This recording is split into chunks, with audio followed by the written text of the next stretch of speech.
हे गुरु बहन लोग देखी कैसे भजन बाटे एगो कि मनुष्य के तन बा एगो पिजड़ा ह।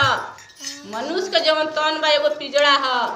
आ ये पिजड़ा में जवन एगो आत्मा बैठल बा एगो सुगा ह। आ वही में जवन हमनी के खाना खातनी जब दाना ह तबे उ सुगना जियता। पिजड़ा में एगो शरीर सोना के बा आ ओमे सुगा बैठल बा आ ओमे हमनी के जवन खाना खातनी तवन दाना ह। तो आई कैसे शिव गुरु महादेव से एगो शिष्य कैसे कहतरी अरे सोनावे के पिजड़ा बा मोतिया के दानावा सोनावा के पिजड़ा बा मोतिया के दानावा सोनावे के पिजड़ा बा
भवानी पार्वती की जय, सच्चे दरबार के जय, वीर हनुमान के जय। नमः शिवाय, नमः शिवाय, नमः शिवाय।